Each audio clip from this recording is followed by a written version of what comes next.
Have you ever had a dream that feels so big, so monumental, that just thinking about it is overwhelming? A business idea, a book, a fitness journey, learning a new skill. We get this vivid image of the finish line, the success, the glory, the transformation. But then, we look at the distance between where we are and where we want to be, and we freeze. We get paralyzed by the sheer scale of it all. What if I told you that you've been focusing on the wrong part? That the most critical step to success isn't the perfect plan, the massive resources, or even the final leap. It's something far simpler, yet infinitely more powerful. It's the very first step, the act of beginning.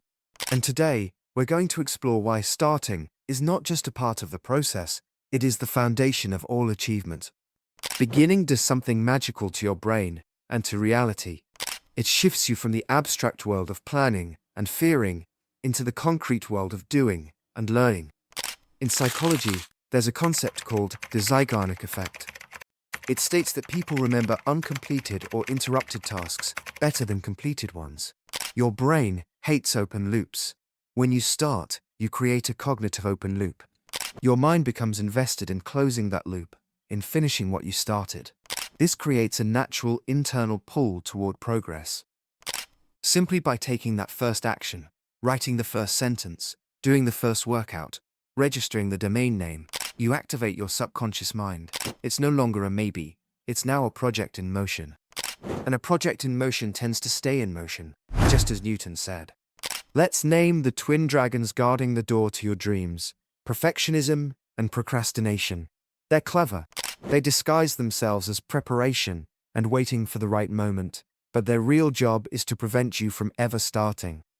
Perfectionism whispers, "Don't do it unless you can do it flawlessly." Procrastination murmurs, "You can do it tomorrow when you feel more ready." Here's the brutal truth: the perfect moment does not exist. The perfect conditions are a myth. Waiting for them is a form of self-sabotage. The only way to slay these dragons is to start imperfectly. Embrace the messy first draft, the good enough now approach. Your first workout doesn't need to be an hour-long masterpiece. It just needs to happen.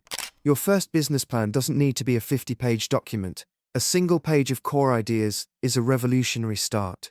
Beginning imperfectly breaks the spell. It transfers your identity from someone who dreams to someone who does. Action creates clarity, and clarity fuels more action. You cannot think your way into a perfect plan while standing still. You must move to see the path. When you start, you generate data, real, tangible feedback from the universe. You learn what works and what doesn't. You adjust. This is called momentum. Think of the hardest part of pushing a giant, heavy flywheel. The initial push requires enormous effort for almost no visible movement. But with persistent pushing, it starts to turn. Each rotation makes the next one easier until the flywheel spins with a force of its own. Your first step is that initial arduous push. The second step is easier. The 10th step is easier still.